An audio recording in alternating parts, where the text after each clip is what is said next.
Hi. Terry, that was beautiful. Thank you, as always, for making everything run, for keeping it. There is so much that goes on behind the scenes here, from the time when we're trying to solicit and pick sessions in the winter, to the supporting all of our chairs and running the paper program and the local arrangements and all of that. And Terry has been heroic for many, many years. Those of you who may know me know that those are not my strengths, that sort of organizational work. And so this meeting would never have happened without Terry's unbelievable attention to detail, to negotiating us contracts that prevented, there were many opportunities for disaster here. So not just COVID. It turns out that New Year's Eve 2000 was a big challenge for the conference because we couldn't, the people were charging so much for anything around New Year's. And anyway, Terry has just done the most amazing work to make this all happen. I want to thank her and acknowledge her.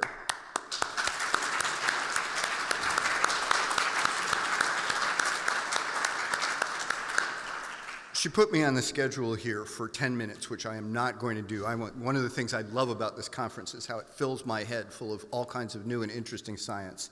And so I'm eager for Brett to get started. But I'm going to tell us, don't get up yet. I'm going to tell one story, and it's the origin story of the meeting. And I'll try and do it quickly, and I tell it every 5 years or so, but there's enough new faces in the room, so some of you don't know it. But between college and grad school, I knew I was going to go to grad school in computer science. This was in the 1980s. But I knew I also wanted to take a year off. And that's a really magical time. So I wasn't worried about getting into grad school. I didn't have to prove myself or anything. I knew where I was going. It was all set. And I didn't want to go right away. And I didn't exactly know what to do. So my best friend in college, a guy named Kyle Dada, said, hey, my brother just got some land on the Big Island. Why don't you come help turn that land into a farm? And, spend some time in Hawaii. And I didn't have any better offer, so I thought, okay, fine, why not? And it totally changed my life in a million different ways, which I will not go into all of. I did discover I'm a pretty terrible farmer. I'm not very good at construction. Although I was pretty good, if you gave me a crate of avocados and a big fish, I could feed 5 hungry guys, and that turned out to be my identity on the farm. And it got into my soul, the whole place did. And I went back to graduate school in lovely New Haven, Connecticut, and desperately missed Hawaii, desperately. And so I had an idea. I got a paper accepted at a conference in Hawaii, and I, went to my thesis advisor and said, look, I got a paper accepted at this Hawaiian International Conference on System Sciences. Can I go? And he laughed, and he said, no, you're a graduate student. I am never, in any way, at all, ever sending you to Hawaii. And I got like 3 more papers accepted while I was still a graduate student. And he was true to his word. He always said, nope, sorry, not going, forget it.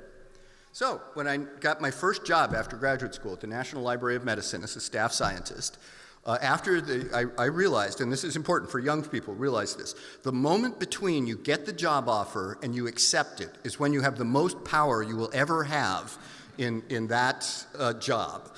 And so after they made me the offer and before I accepted it, I said, if I get a paper accepted to a conference in Hawaii, is there money for me to go? And they said, well, all right, sure.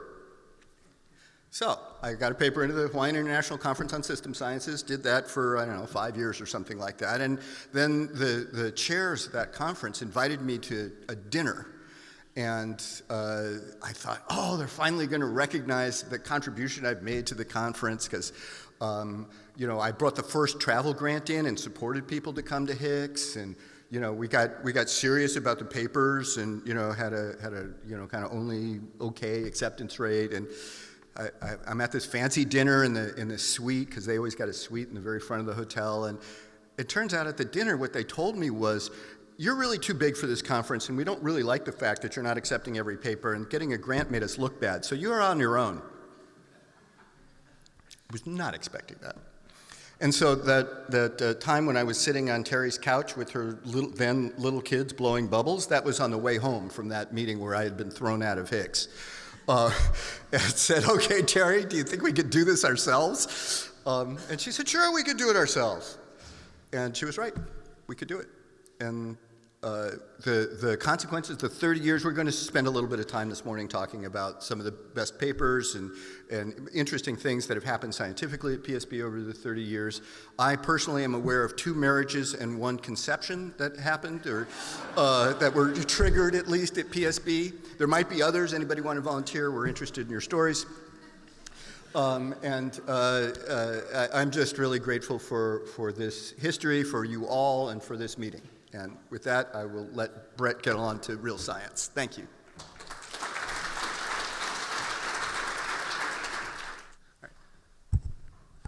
Good morning, and I first want to thank the organizers for asking me to talk. I don't know if Larry knows my story, but my wife's actually in the back of the room, and the clicker's not working.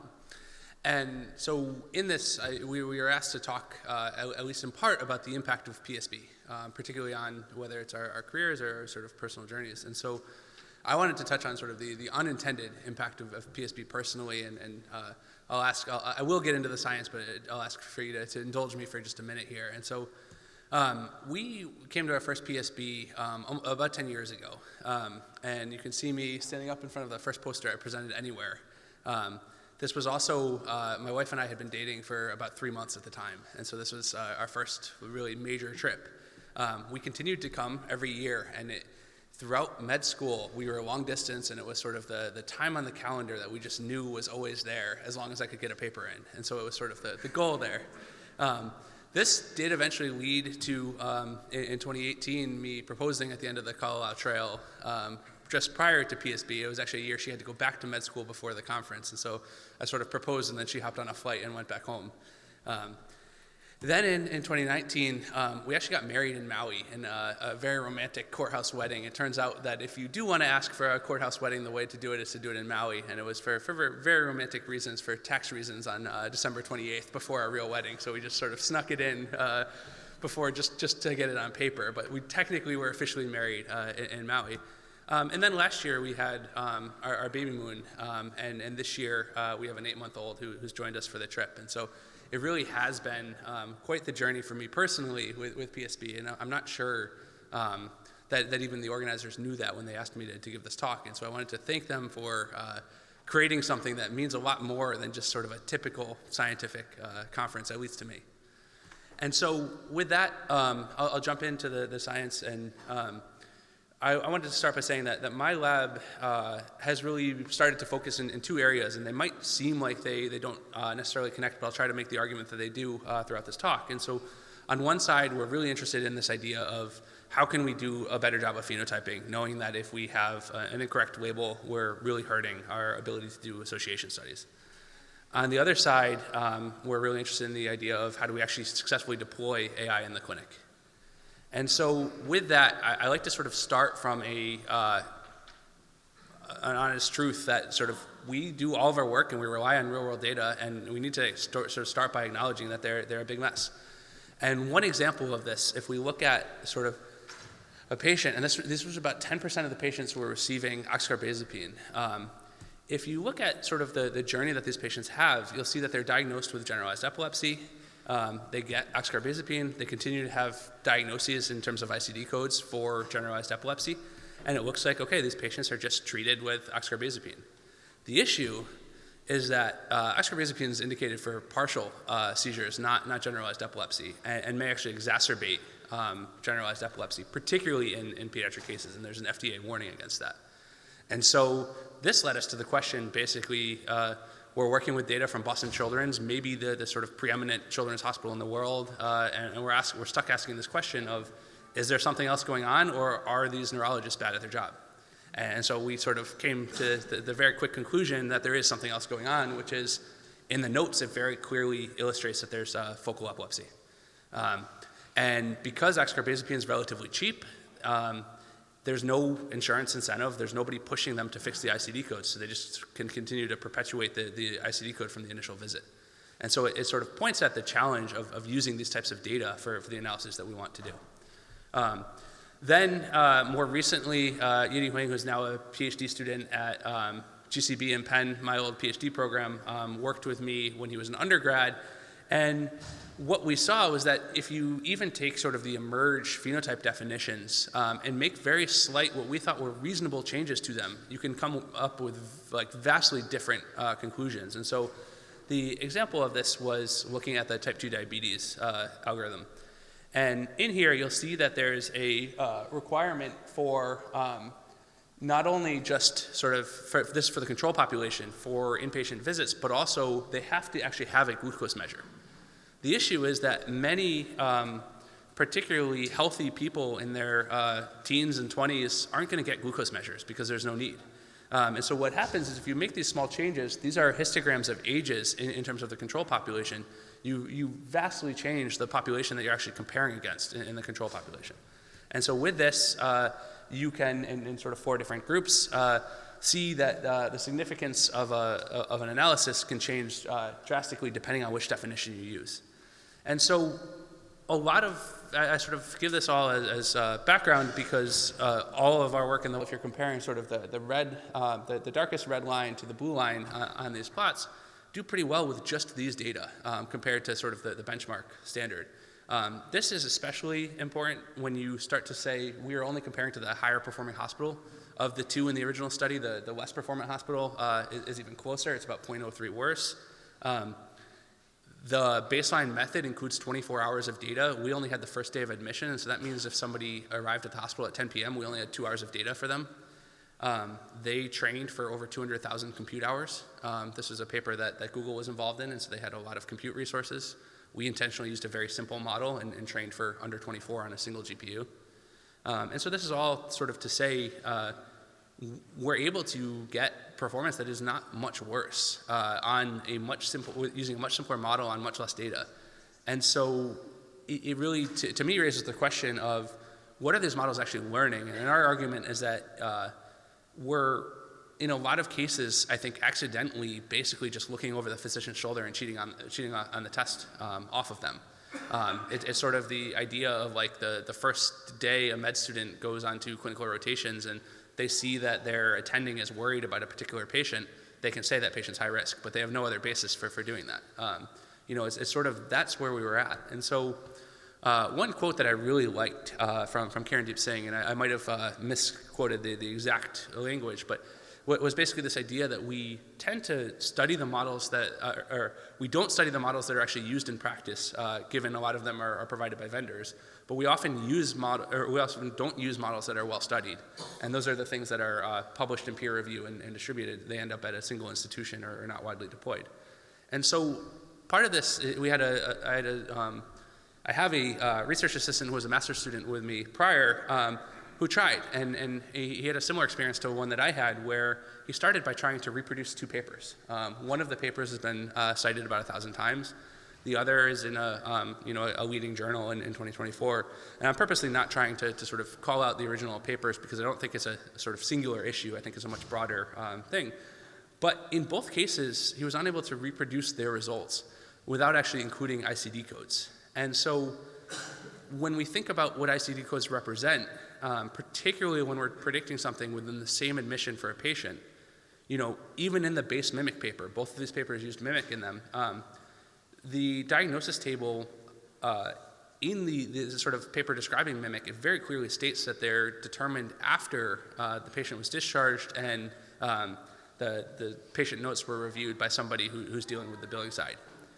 And so we asked, sort of, is this a broader question? And we find, about 40% of the highest citation papers of MIMIC have the same problem. And so it's a widespread problem in this area around clinical risk prediction. And we found that if we just include the ICD codes for something like mortality, we actually do better than the reference paper that we were looking at, with only the ICD codes and nothing else. With very simple models. You'll see here it's logistic regression, random forest, and XGBoost. We include all 3 just to say it doesn't really matter what we use. There's just a lot of label leakage here. And this may be a little bit hard to see, but we also looked at some of the most important features, and they are things that are completely unsurprising. It's palliative care. It's do not resuscitate status. It's things like cardiac arrest or severe sepsis. So what we're basically saying is that a lot of these models are just cheating, and they're using data that was leaked from the label, and you have this hindsight bias issue. And so, these are the models that people are hoping to try to deploy for clinical practice. And so, we sort of have this question about how can we learn biology from real-world data if this is sort of the standard for people who are trying to develop clinical risk prediction models. And so I'll quickly move through sort of 3 areas where we've tried to address how can we do this. And we sort of tried to lay out some baselines and some advice for ways to approach this. And so first, I think it's critical that we actually understand the data generating mechanism. Second, and I'll sort of touch on what I mean by this, is to sort of seek out what is the verifiable truth. What is something that we can actually see as a gold standard? And third, we need to build a case using multiple sources of evidence to come to the same conclusion, almost like we're a prosecutor who's trying to build a case around prosecuting a criminal. And so, all of these downstream analyses that we do, whether for clinical risk prediction or for discovery in biomedicine, need to account for healthcare dynamics. And this is a figure from that came out in Zach Kalani's lab just before I joined. I've actually presented it here at PSB before, which is sort of funny with the original paper, which is basically showing that patients who have abnormal white blood cell counts actually have higher survival than patients who have a normal white blood cell count taken in the middle of the night. And this is because physicians are concerned and sort of ordering a blood test in the middle of the night, waking a patient up and doing a blood draw, and that's a signal. We also sort of followed this up by doing work where we predicted in the next visit that somebody had, would they have a particular lab test or not. And so this is looking at the AUC for about 200 lab tests, and you see for the vast majority, there is some signal at least. Yes, for many, you're in sort of the 0.5 to 0.6 range, but for many others, you can do much better. And so it all shows you that that these tests are being ordered for a reason. You can have evidence that guides you to what data are available. And so data are almost never missing completely at random. And so this is to touch on my earliest PSB work, which was in 2017, where this was actually prior to that other work where I don't know that we fully understood this yet. But in this work, we sort of demonstrated that if you built a model off of a imputation strategy that actually took into account which data were present and which data were not, your model had a lower error. And so, we didn't fully understand this at the time, and we didn't really know why autoencoders, which traditionally are not great for imputation, would do well. And they did. And so that was sort of some of the work in the beginning, which was really to account for everything else that's going on for a patient and trying to predict a particular value. The second was, there are really small changes in the input format of data to these models that can have a big impact. And so this was a paper that we put that we presented here the following year, where we found that when you look at critical care data, if you create groupings based off of things that are happening in similar time periods and group all of that together as opposed to just treating patients in the ICU like sort of a full timeline, you could actually do better as well. And so we also saw that especially when you started to add more and more of that data, you do better. And so this is one thing that was definitely a sobering reality of how bad at plotting I used to be, but it's been sort of fun to look back at these papers. And so that's really the first part, is like if we don't take into account the data generating mechanism, everything we do downstream is going to really just be a reflection of that.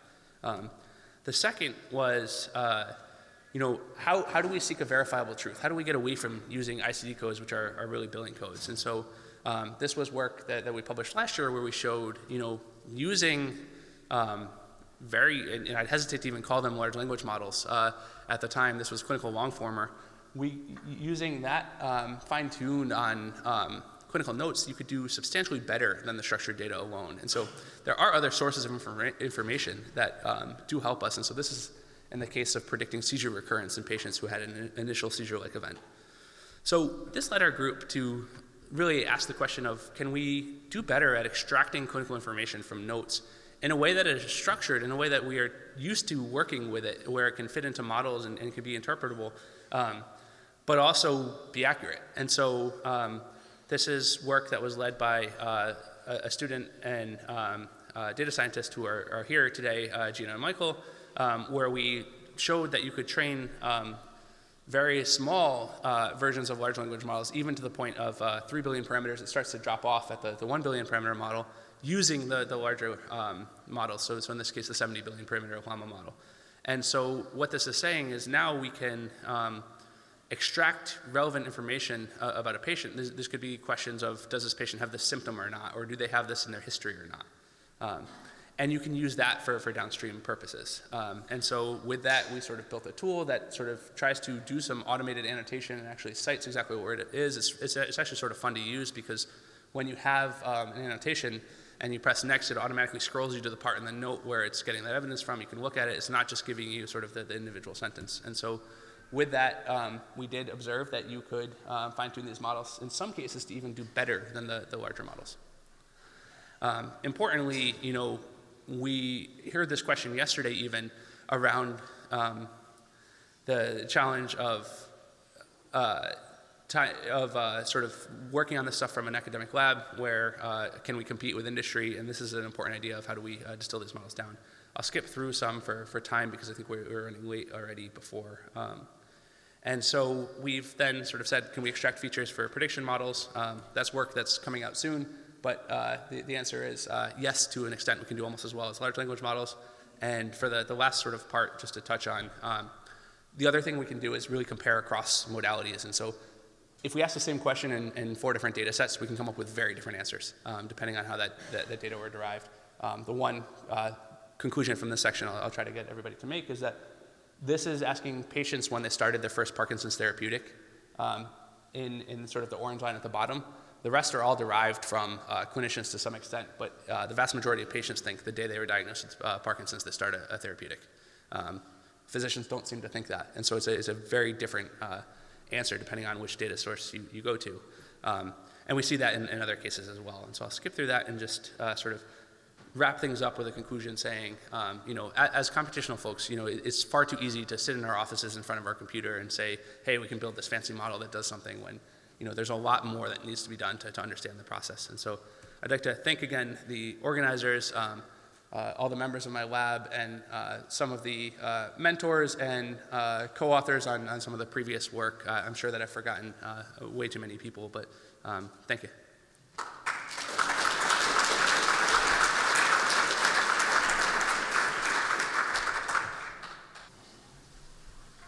Hi, Brett. Thanks for a great talk.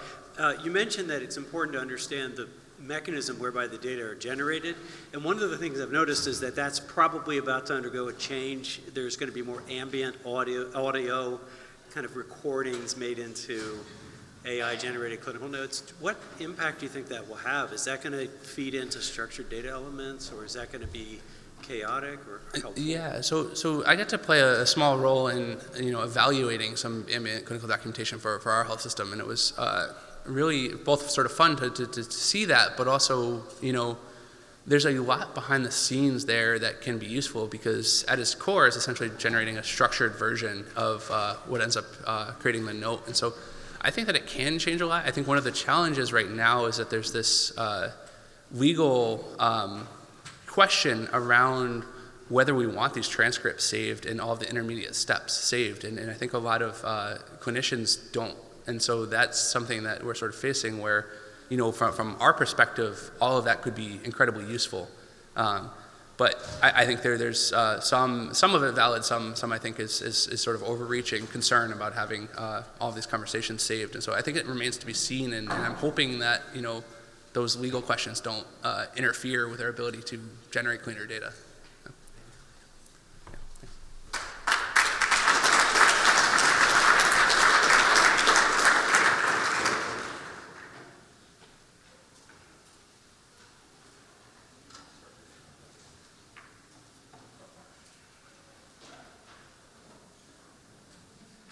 For healthcare.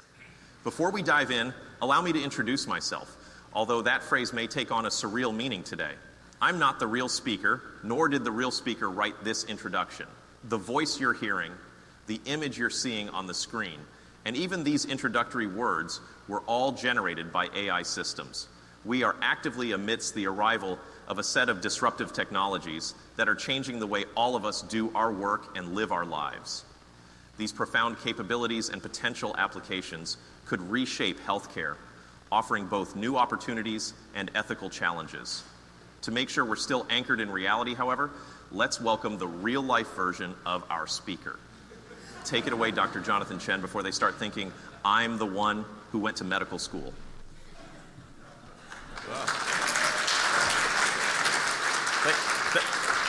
Thank you for that kind introduction. That was weird. I don't know, guys. Do I actually have to be here today? I'm pretty sure AI can just give our presentations for us at this point. I certainly hope and wish AI would start answering the overwhelming flood of emails, in-basket messages I have to address every day. You're frantically running back and forth in the hospital. I'm still in my white coat and scrubs. I don't even have time to change. I think I got a blood stain on the back here, guys. Let me see if I can just clean that up a little bit. Okay, we're a little bit more presentable now. Let's dive into it.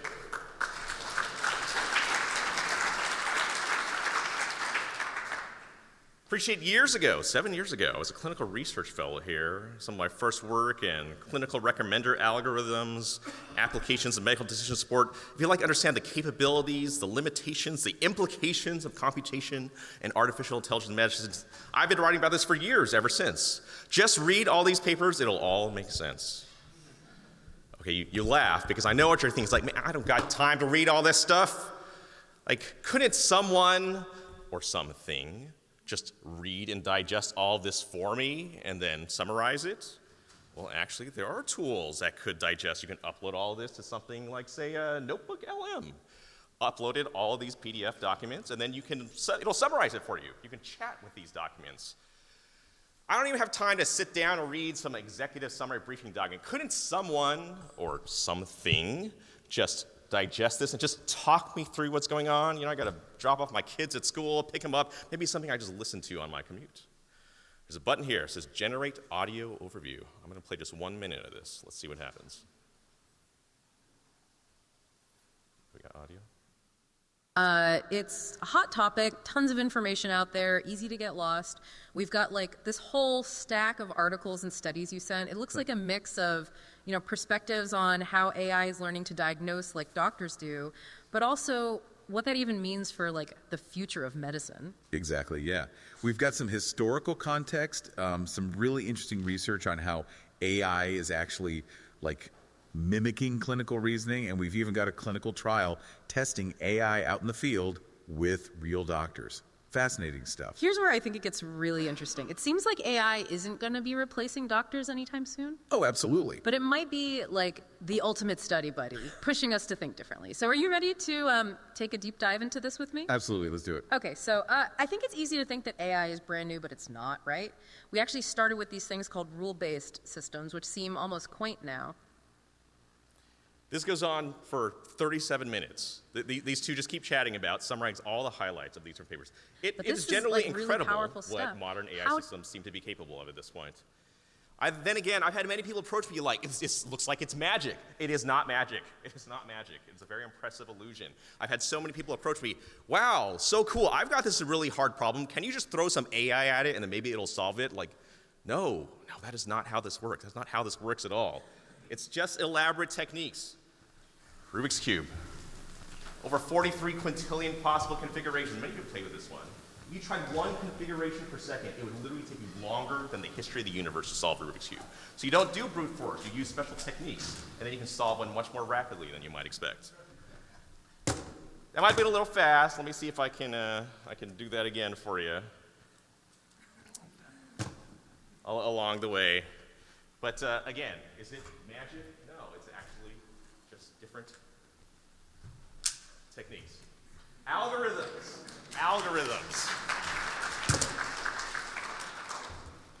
Then again, it's actually pretty shocking what actually is possible. A lot of these emerging large language models that are all the hype, it's just autocomplete. That's basically all it is. Guess the next word in a sentence. And yet, they seem to demonstrate these really weird emergent properties as they grow to a certain scale. Wow, that thing looks like it can summarize. It looks like it can translate. It can answer questions. It can generate ideas. It can even reason with a theory of mind. Many people in the field, including myself, are actually quite shocked at these capabilities because it's just autocomplete. Why does it seem to demonstrate such sophisticated capabilities?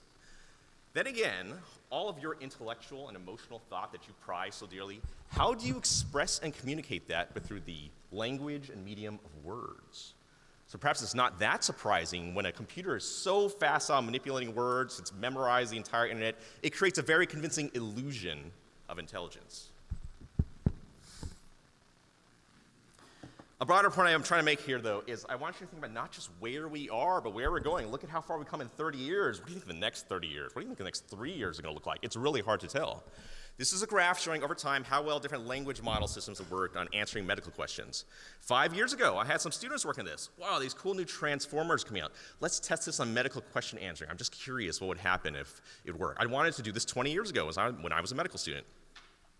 And 5 years ago, 2019, they tried it out, and it was getting like 35% accuracy on these exams. Well, I mean, it's better than random, but give me a break. This is unusable. I stopped paying attention to this technology for years. Until, of course, 2 years ago. What happened? ChatGPT emerged. Holy crap. GPT 3.5, out of the box, 60%. It could kind of just barely pass a medical exam. That's crazy. I had many of my clinical colleagues say, well, very neat what your little computer can do, but hey, if you want a doctor who barely passed medical school, you feel free and use this thing. This thing's not smarter than me. And I thought, boy, is that the wrong way to think about this. A few years ago, this technology was unusable. Now it's barely passing. Imagine where this is going in the not distant future. A matter of months later, GPT-4 and MedPalm 2 emerge, and they handily pass this exam. It's not even close. And this chart is actually quite out of date. MedGemini, O1 are literally off the charts. This benchmark is dead at this point. Then again, what is this? Give me a break. Nobody answers multiple choice questions all day. In real medicine, we have to deal with complex, nuanced, open-ended reasoning, yeah? So a little over a year ago, several medical educators, we worked together on getting this study out. Don't worry about the exact text, but this is the actual test we give Stanford medical students. Complex clinical case vignette. Lots of relevant information, lots of irrelevant information. Just like in real life, the patient doesn't know what's relevant. Part of the job is to figure out how do you parse it down into what's relevant. We don't ask multiple choice, open-ended questions. What's your differential diagnosis? Summarize this case in 200 words. Explain your reasoning for why you made those choices. And most importantly, a key bottleneck in the field now is we have a rubric. We have a way to grade the text that comes out and how to assign points to a complex answer because we have to evaluate real humans. I really think it's actually educators have the key to unlock a lot of the advances we need in computational AI systems now because they know how to teach and train people, basically. We raced to get this study out, and out of the box, GPT 3.5, that's the score distribution. It could kind of barely pass even an open-ended reasoning exam. Before you can blink and turn your head, we had to redo the whole study. We were out of date within a month because GPT-4 got released. We did the whole study again, and now it's not even close. It handily passes exams, not even close. Just for some context here, this would be the score distribution for GPT-4 again. This would be the score distribution on the right for Stanford medical students. Hey, everybody passes eventually. It's okay. Although it does beg the question, what is the point of this test? What is the point? The point of this test is supposed to be to screen medical students to see if they've demonstrated sufficient clinical knowledge to be allowed to see real patients. What's the point? Why bother? There's a publicly available open chatbot that can handily pass this exam. In fact, it outscores our average medical student by a couple points. I'm really not clear what the point of this test is anymore. Our whole nature of training and educating and testing at people based on reading and writing text, it just does not make sense. We have to rethink how we do that. Then again, you'll see this in many studies like this. Wow, computers, AI can do this. Wow, it's so impressive and so irrelevant. Because nobody's going to let a robot take care of a patient yet. So in the meantime, the much more relevant question is, what happens if you actually give a human access to these tools? What actually is the impact? This study just came out about a month or two ago. We did a randomized control trial, complex diagnostic cases, open-ended reasoning, explain why you're doing things, consensus grading rubric, very difficult and manual process to do the grading, but that's what you need to do if you have a complex answer. We randomized half of real doctors, go through these cases and come up with your best answers, and you have access to the entire internet. You want to go to UpToDate, PubMed, Google, I don't care. Just don't talk to a chatbot. Don't use a large language model. And this is a very, very hard benchmark to beat in clinical decision support. Doctor plus internet is very hard to beat. That's their score distribution. Then we randomize the other half of doctors. You can access GPT-4. That's their score distribution, which strangely wasn't actually all that different. This is not at all what we expected. This was a very surprising result to us, because it turns out if you just ask GPT-4 by itself, it actually outscores all of the doctors, including the doctors who had access to GPT-4. Like, what's good? This really seems to fly in the face of the fundamental theorem of informatics. Human plus computer, when combined, will deliver better results than either would alone. Well, see, now you laugh at me, you know. That used to be my closing line for years. It sounds so nice. I don't say it anymore because I'm really not sure now. This, in the middle, this human in the loop kind of seems to be just slowing the computer down, like maybe get out of the way and let the robot take over already. Is that what this means? I don't think that's what it means. I don't think that's what it means. Actually, it's a lot about like education and retraining. A lot of the doctors didn't even know what a chatbot was when they used this thing. They clearly did not know how to interact with it. A broader point, though, nonetheless, things are still advancing rapidly. We have further preprints on the way about advances of these studies. I've had many physicians still counter, like, well, okay, fine. Computer's very smart, knows a lot of stuff. Okay, that's what a computer's good at. But hey, I have the human touch. You can't simulate the kind of empathy and personal connection I can offer my patients. So a couple fun studies in the past year. Patients asking questions or simulating scenarios, doctors answering those questions, or they had chatbots answer those questions. Others grade them. Found that the chatbot-generated answers scored higher in quality and in empathy compared to the human doctors. Like the robot is nicer to people than human doctors. To be fair, I got 100 messages I got to respond to. I got time to write this flowery, empathetic response. Oh, I'm so sorry to hear about your recurrent abdominal pain. That must be a very challenging situation. I want you to know our whole team is I don't got time to write this nonsense. I got to be terse and to the point. Yes, you need to take those antibiotics. No, you don't need an MRI. Just schedule an appointment with me next week. Stop messaging me. Go to the emergency room. I mean, this is the state when you have to keep up with 100 things. Obviously, I actually think there's something very important special about the direct human connection that cannot be replaced. However, what I believe studies like this show us is that we as humans do not have as much of a monopoly on empathy and personal connection as we might like to believe. And why I fully expect, for better and for worse, far more people are going to receive therapy and counseling from automated bots rather than humans in the not distant future. And it's not because the robots are so great and humans aren't. It's because we as a human-driven workforce, we will never be able to keep up with the overwhelming and unlimited demand for such services. I'll do one last anecdote to stir your thoughts. I wrote this essay. It's a short essay. I encourage you to read the actual article. It's only 2 pages. Describing one of my first interactions with the GPT-4 in this case. And I'm going to mess this thing up. You've studied chatbots for years. You can trick a chatbot to say racist, misogynist, stupid things. I'm going to mess this thing up. Gave it a tough ethical dilemma. I saw a real-life patient in the hospital. I had to talk to the wife. It's a tough situation, tough conversation. Classic one as well. Afterwards, I was thinking about it. You know what? I'm going to go talk to this chatbot. Chatbot, can you pretend to be the doctor counseling me? I'm going to pretend to be the patient's wife, and let's do a little role play, and I want to see how you would have handled this conversation. Okay, so this is a simulated conversation, just an excerpt from it. I'm pretending to be the patient's wife now. Doctor, you told me my husband of many years is now choking on his own food, and that's why he has pneumonia. I know he's been having worsening dementia over the years. I don't think he would have wanted to live like this. But the other doctors, they talk about putting in a permanent feeding tube straight into his stomach.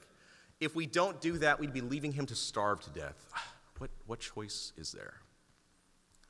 Chatbot says, I understand. This is a really hard time for you.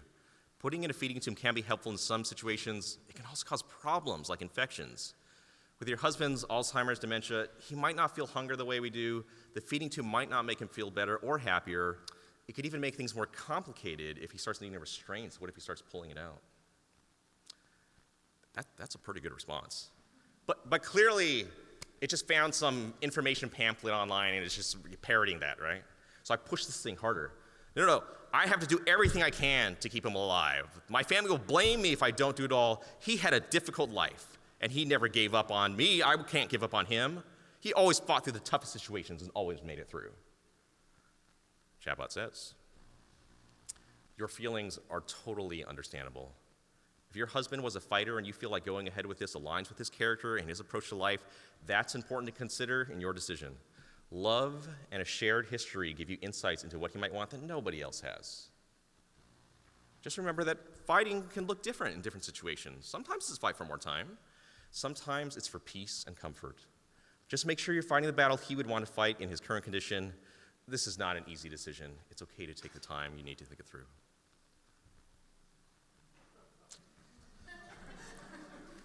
Around this part of the conversation, I got very uncomfortable. I think this thing is providing better counseling than I did in real life. After a half hour, I was on the phone for half an hour with the wife. I just got tired. I said, you know what, the doctor tomorrow can keep talking about this, and we'll keep thinking it through. I presented this to the American College of Physicians, hundreds of physicians in the audience. They spontaneously erupted into applause when I presented this. Like, yo, people, you realize you're applauding for a chatbot right now? No, nobody applauded for me when I spent half an hour talking to that patient, but this is where we're at in the world. Consider that broadly. I'm going to close with a quote, right? Arthur C. Clarke famously once said, any technology sufficiently advanced is indistinguishable from magic. Warner Slack riffed off of it and said, any doctor who could be replaced by a computer should be replaced by a computer. Many people misunderstand this quote. They think this is advocating for a replacement. Actually, this quote is saying specifically, you cannot replace a good human with a computer. No matter how good the computer gets, we provide a very different and distinct value. And the reality is when there is overwhelming need from patients, multi-month waiting lists to see a specialist or a doctor, let alone the billions of people worldwide don't have access, you should hope, you should dream, you should beg for a little bit of support. You got it. Nonetheless, my colleague Kurt Langlos might say, while AI is not going to replace anybody, those who learn how to use it may very well replace those who do not. Glad to be here where we can redefine how we train and retrain an entire generation in doing so. Thank you all.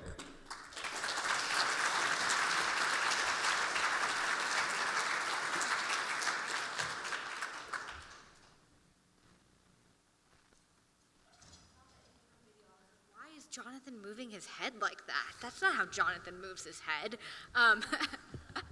But it did sound like you. It did. It did sound an awful lot like me. So,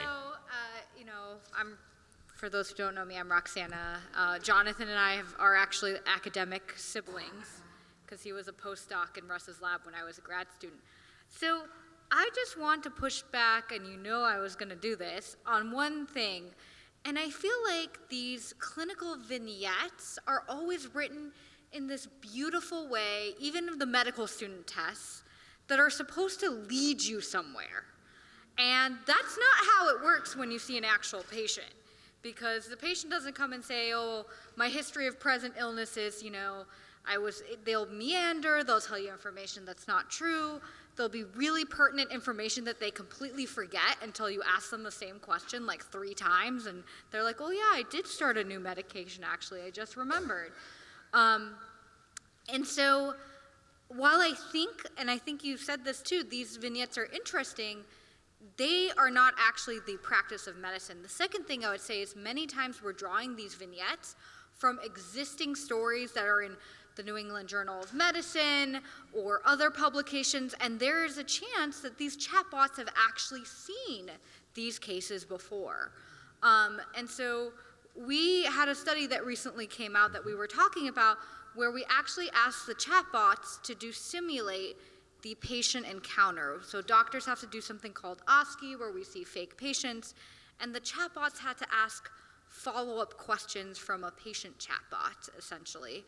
And they weren't very good at eliciting information. So I think right now where we stand, in my opinion, also based on what you said, is that they are actually very good at reasoning when they get all the information laid out. You can even ask them maybe what next tests you want. But if there's nothing and you're walking into a blank space and trying to figure out what's going on, they don't actually seem to be very good. What are your thoughts on that? I would encourage everyone to just read this paper that came out about, I think, 2 days ago in Nature Medicine. Roxana is one of the key authors there, where they say it's not a vignette. You have to make the chatbot ask for the right information, and it does much worse. So clearly there's limitations of what you can do. Oh, there's so many facets. I would say, so yeah, would I just let a chatbot talk to a patient? No, but part of my job as a clinician could be collating, curating all the information into a vignette. I don't know what's going on, but I think here's the relevant facts. Could I get a second opinion? That would be a very practical way to use it. Having said that, again, I would imagine not just where we are, but where we're going. That's just the next goalpost we're trying to read. Could we have conversational agents that could elicit the history of the patient? Not right now. Could we have it within 5 years? I wouldn't be that surprised. I don't know. What was our colleague, Jeff Rutledge? He's doing this for his virtual primary care clinics. He has a thing which is not just blank, he has certain templates to guide how he asks questions to the patient.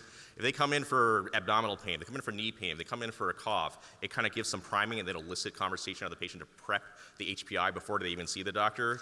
Anecdotal comment, but he said he told his doctor, it's like having a virtual assistant who has all the information ready for you by the time the patient shows up. And one of the docs said, "That's completely unrealistic, Jeff.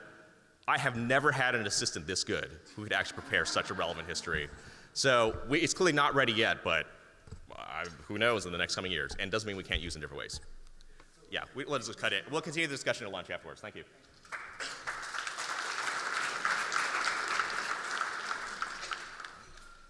I want to talk about, I said sequence models then and now, and it's mainly about K-mer-based sequence models that date to my very first paper in this field, which was at PSB 2002, okay? And I was trained originally as a pure mathematician. I got a job in a computer science department at Columbia as a lecturer, and I got into the computational biology and machine learning. Okay, so what was the paper? We were working on this problem of remote protein homology detection. So you had a set of protein sequences that were structurally related. You were trying to find additional protein sequences that were remotely related to the examples you had. And most of the methods at the time were probabilistic models. Create a protein sequence alignment, have a profile HMM trained. And we wanted to bring discriminative methods like support vector machines. But to do that, you needed a representation of protein sequences that you could feed into a kernel machine. Okay, so the idea was very, very simple, which was that you have your protein sequence and you treat it as a bag of K-mers, okay? And then implicitly, you're mapping it to a feature space that is indexed by all K-mers, okay? And you can think of that as, in this case, in this first paper, it's just a histogram of K-mers or the spectrum of K-mers, all right? And that's the implicit feature representation that you're going to use for training a support vector machine. And now you can use positive examples as well as negative examples as discriminative. The other piece of this was that in SVMs and kernel methods, as probably many people know, you don't actually need to compute or store an explicit feature vector. You just need the inner product between feature vectors for your training data. You need a kernel matrix. And so what we could do is organize a lexical traversal of all the K-mers in our input data with a retrieval tree data structure and efficiently update the kernel matrix, compute the kernel this way. Okay? So bag of K-mers, very simple. It turned out this was a pretty competitive method for this problem. Okay? And you can also see that it's an approach that generalizes to any biological sequences or any sequence data in general. For a long time, it was one of my most highly cited papers, or my most highly cited paper. And this work was done in collaboration with colleagues who were then at Columbia, Bill Noble, then a student, Eleazar Eskin, and then my student, Ray Kwong, built on this framework. Okay, so it turns out, does this advance? Let me advance this way. Okay, so to really get state-of-the-art performance, at least at the time, it's not enough to have exact matches, the spectrum kernel, surprisingly good, but you need inexact matching. So the idea is that if you see a K-mer, you can create, for example, a mismatched neighborhood, all K-mers that are, a certain number of mismatches away, and represent that in that same feature space. Okay, so you can imagine that instead of this as a bit vector with only one, right, non-zero entry, we represent all the neighborhood, and we extend that linearly, and we can compute the kernel efficiently in the same way. Okay, and the thing is that these models, although they're SVM black box kernel methods, you can extract the model vector and start seeing what the SVM is learning, okay? So this is, again, the protein remote homology detection problem, looking at the top k-mers from the SVM model vector for a particular problem and highlighting these top k-mers in a protein sequence alignment, and this is the full sequence alignment in black are these top k-mers, and you can see the SVM is learning motif-like information, but it's not, it's not using a multiple sequence alignment, it's just using the bag of k-mers. Okay, so can we learn actual new biology using these methods? So again, this is, way back when, but you can, okay? So this was a project I did with a colleague at Columbia, Larry Chasen, who is an expert in splicing. We knew very little about splicing at the time. We didn't know that it was actually co-transcriptional, okay, at the time, more than 20 years ago. We knew that there were specific sequences, a donor site, an acceptor site, but we also knew exons were short and introns are really long. And within these really long introns in mammalian genomes, you can find lots of donor and acceptor sites. You can find places that you might call a pseudoexon. They look like they could be recognized. Why aren't they recognized? Is there more information? Okay, and we used one of these k-mer SVM approaches to distinguish between what Larry called pseudoexons. They look like they have the right signals, and we looked at the intronic flanking information and discriminated between true exons and pseudoexons. And what we found was there was additional sequence information, and we called these hexamers intronic splicing enhancers and intronic splicing silencers, okay? About 50 nucleotides in the intronic context of real exons, there's additional information. And these were experimentally validated, and the textbooks changed. So that was the first example in my career of we did something that changed what, first-year biology students learned. Okay, about this time, we were getting into regulation. So this was, we're applying k-mer models and machine learning models to study splicing, but also study transcriptional regulation. And so we had this idea of, can we use the formalism of supervised learning to understand how the cell is computing? Okay, and we were looking in yeast at the time, okay, and there's kind of two sorts of information. There's the cis information, the promoter sequence, and there's the trans information, expression of transcription factors and upstream kinases and phosphatases. And from that those two pieces of information, could you predict whether a target gene is going to go up or down in a new context? If you have the trans information, if you have the promoter sequence, can I tell if the gene is going to be upregulated in expression or downregulated?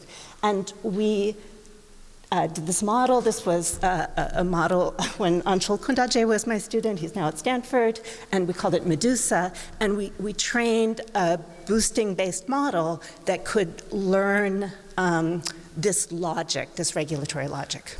Okay, so this is one thread of work that I want to talk about, but around this time, I moved from Columbia to Memorial Sloan Kettering, where I am now. That was in 2007, and we really wanted to scale to mammalian gene regulation, not work in yeast anymore. And it was also the era of the next generation sequencing revolution, okay? So suddenly we had genome-wide epigenomic data to use in our models, okay? And, this picture is what I like to show, to have a picture of how gene regulation works in mammalian cells, that you have, information near the promoter of the gene, accessible elements where transcription factors are bound, but also enhancers that could be a megabase or even more away in the linear genome, but are looping in 3D. Okay, so it's much more complicated, but we have this additional data. For example, a tax-seq over the past 10 years, we can find these regions of open chromatin, map them in a cell type specific way, and we don't know necessarily what's binding there, but we can do sequence analysis. Okay, so we want to exploit these genome-wide technologies, also some 3D chromatin conformation capture information, and enable new models of gene regulation and chromatin state. Okay, so one of the early things we did, we could take the string kernels we developed before and train them, for example, on ChIP-seq data, transcription ChIP-seq data, where you see all the binding sites of transcription factors. And there's this mystery that we still haven't figured out today, right? That transcription factors will bind in different places in different cell types.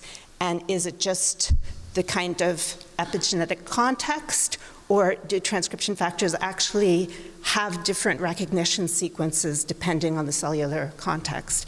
And in this work, we used SVMs, we used these K-mer kernels, but also used epigenomic data to try to tease this apart. And for example, in 2 different cell types, we could find examples of transcription factors that do recognize slightly different sequences, and we could interpret that.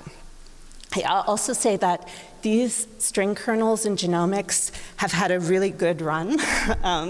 There's related work very similar to the K-mer kernels that we developed, a GKM SVM from the Beer Lab, that you can go, you basically are training a model that goes from sequence to predicting accessibility and open site or not open site. And you can use this for annotating genetic variants, variants that might change accessibility.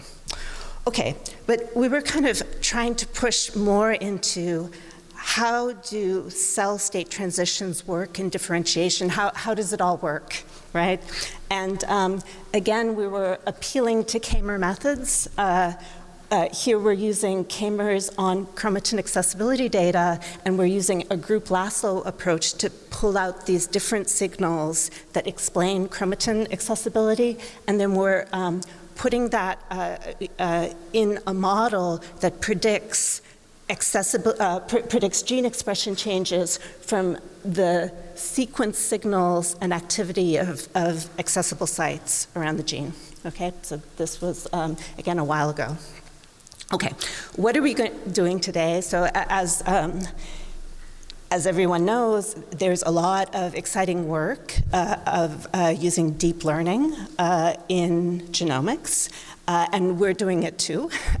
So I guess thematically it's a little less connected to the K-mer work, but I just want to show you one example. So here is an example where I think we're doing something a little different, using our insight into how gene regulation works. And the idea is that we have additional data, not just epigenomic data in 1D, but also 3D information about physical interactions from assays like Hi-C, okay? And that allows us, so we have these regions that are more self-interacting. That allows us to define a graph. If we think of the linear genome as a set of bins, and then we can define a graph of bins that interact, and we can use a graph attention network to build a gene regulation model, okay? So here, we're actually training a graph attention network. We have 6 megabases of DNA sequence. We have a dilated CNN that predicts epigenomic data, and then we take this representation and feed it into a graph attention network, predict gene expression along the genome as read out by CAGE-seq, okay? And we call this graph reg. And I just want to show you one visualization. So since we're talking about sequence-based models, we can look at this. The point is that the dilated CNN models and even transformer models that have been used in genomics can't really see very far, okay? So this is the MYC locus. MYC is famous for having enhancers that are important for regulating the gene 2 megabases away, okay? And you can see it with these high C loops, okay, very nicely. And if you train a dilated CNN versus this graph attention network GraphReg, okay, the GraphReg, I'm showing the saliency or the feature attribution in yellow. We can see these very distal events because we have the graph information. But the dilated CNN, you know, we can present that information, but the attributions just peter out. It only learns information near the promoter. Okay. All right, so I want to pick up on one other thread of work in the lab that goes back to kind of using k-mers. After some papers came out using in vitro binding data to characterize the binding affinities of transcription factors and also RNA binding proteins, okay? So there are these sort of big data sets being produced. And we thought that's very interesting because maybe we can leverage this data and learn a better model of binding affinity of transcription factors, and that would be useful for decoding regulatory elements in the genome. In particular, if you have a bunch of in vitro binding data from, so protein binding microexperiments or RNA compete experiments, okay, so you're measuring over a whole bunch of probes which DNA probes does the transcription factor want to bind. And if these transcription factors are all kind of related, can we learn a family-related model? Could we actually predict what the binding affinity looks like for a new transcription factor that we didn't have in the training data? Okay, so we want sort of a statistical model of the interaction between the protein sequence domain and the DNA probe sequence, predict the binding preferences for a held-out transcription factor, and also identify what are the residues in the protein binding domain, the DNA binding domain, that are important for DNA or RNA binding, okay? So again, this is older work, but I think a very nice idea that we just learn this interaction matrix where we're representing probes on the protein binding array by DNA k-mers, and we're representing the protein domain sequence by amino acid k-mers, okay? And then we're learning this interaction matrix and trying to reproduce the binding data for the whole group of transcription factors, okay? So we're trying to learn W. This is really high dimensional. You have tens of thousands of probes, but we can do some linear tricks and actually learn the regression problem in this affinity space, okay? So we do some tricks, and this approach allows you to predict the binding affinity, over probes for a new related transcription factor as accurately as between replicate experiments. Okay, so it's actually quite good. And then we can also interpret, again, the model. So we can take a binding intensity profile once we've got this interaction, and we can learn what k-mers are important for the binding of the transcription factor to DNA, okay? And you can see in different classes, within these homeodomains, the sequence information, where, what parts of this binding domain are important for binding. It's different by class, and it all actually makes quite a bit of sense. Okay. Okay. I'm going to skip ahead to last thing, because I want to show you one new thing, and I'll just show you a few slides. Okay, so where are we going with k-mer models now? It's still a thread in my lab, okay?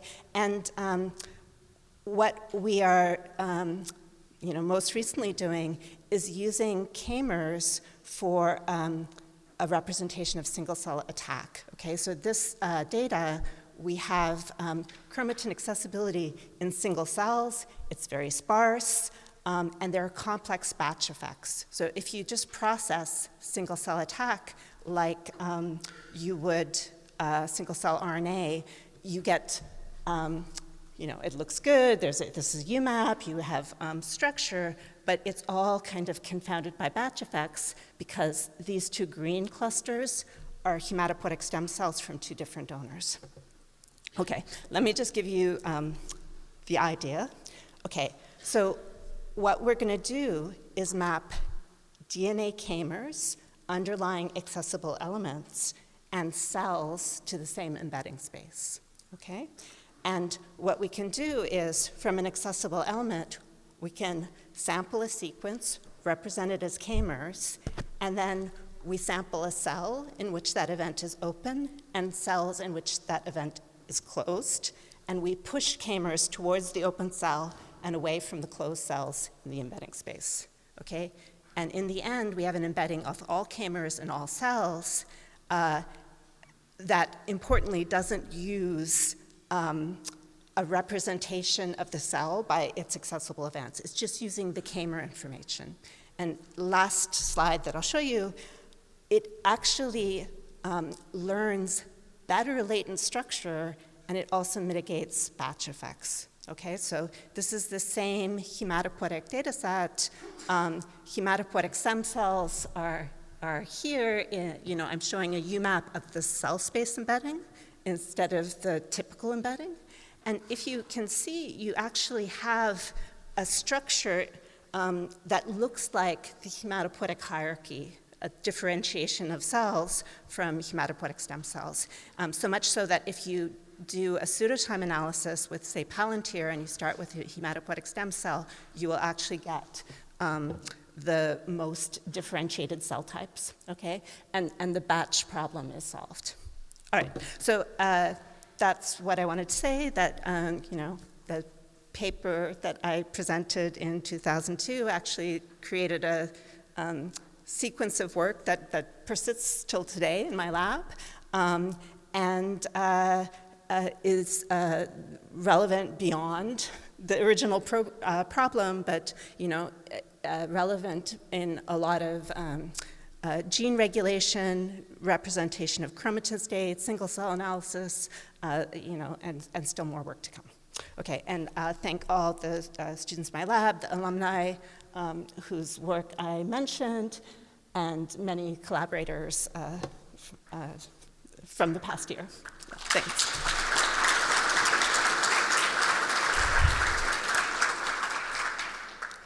Okay, sure. So, yeah, virtuous can mean many things to many people, lots of definitions of virtue. But what I'm going to talk about is getting to biology in all its complicated glory. And I mean, seriously, understanding the biology, not just discovering and naming and cataloging, but understanding how the biology works well enough to predict what happens when we change conditions, to know where we put this flower to achieve its best possible outcomes.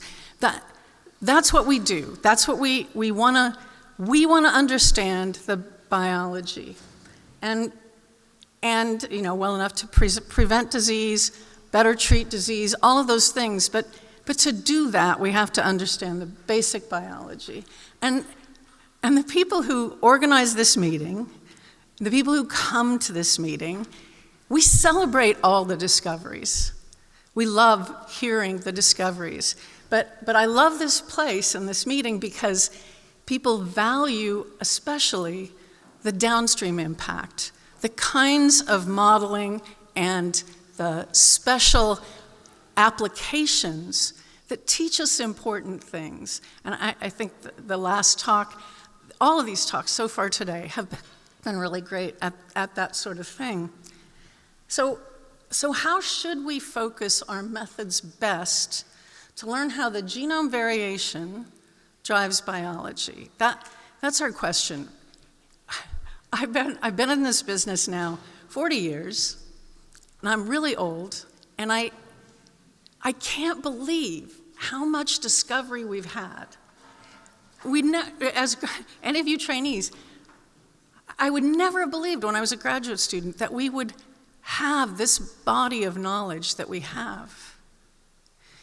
But I would also, and all of my colleagues that are as old, would never have believed you could have this magnitude of discovery and know no more biology about our genetic discoveries than we know.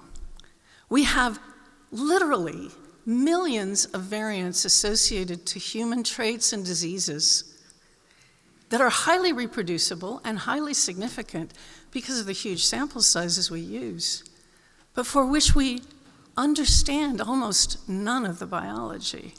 And that's where we want to go, right? We want to understand the biology underlying those discoveries so that we can make a difference with the knowledge. So how do we do that? How do we make those connections in the best possible ways? And I think part of the problem from the genetic perspective is that we focus too much on the genetics. And so one of the things that I think can help us learn that biology is expanding what we go after to learn biology. We've spent a lot of time in genetics, focusing on how genome variation relates to medical phenome, to fun phenome, the 23andMe kinds of phenomes, the color of your earwax, the bra size, whatever. But there are many other things that impact health and must drive biology. Now, it's definitely true that we have to learn all this biology anyway, so we might as well be going after it from the beginning. And it offers huge opportunities for us to better understand the G by E that has fallen by the wayside as we've pursued genome, pursued the G, but we've always recognized that the gene by environment impact has got to be there and be reasonably large, and we are rediscovering that in the ways that we know how context-dependent some of gene regulatory architecture can be, and I should probably say, not just gene regulatory architecture, but the whole panoply of regulatory architecture, the ways that tRNAs are used and change the translational efficiency. There are all kinds of ways that environment and almost certainly social determinants of health can interact to affect the overall consequence of our genome variation. And we're doing better and better, as you've recently seen, at really multiplexing all kinds of omics data, multiplexing the epigenomes, the ATAC-seq, ATAC-me, all kinds of hybrid things that allow us to do this cheaper and cheaper with more and more layers of important biology being measured that should help us better understand how the genome variation actually drives what we observe as phenotype. But I think if we're going to focus on this, we have to recognize that there are some really important social determinants of health that are so pervasive and so impactful at affecting health that while they may drive biology, they certainly don't have to drive biology to still have huge impacts on health outcomes. The increasing inequality within our societies for sure are driving a lot of health disparities, health inequities, and may sometimes do so through big changes that are biologically perpetuated long after the determinants act. But something like income inequality is so pervasive and so impactful that it could drive no biology and still have huge impacts on health outcome. But to the extent that we can learn how to read the biological impacts of social determinants and environmental exposures, we have huge new opportunities for incorporating that information using the omics. We always thought we'd eventually learn how to measure environmental exposures, social determinants of health that matter.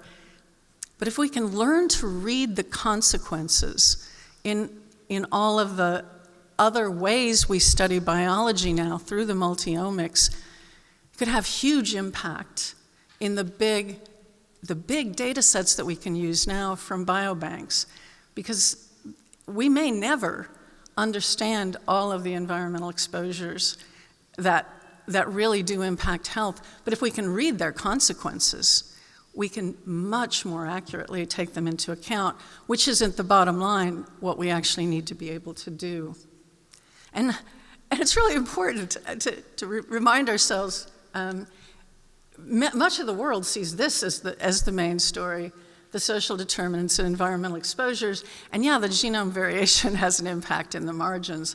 So I think focusing more broadly on the biology driven by our environmental exposures and social determinants of health helps us in all kinds of spaces. So one of the second big way that I want to draw people's attention to.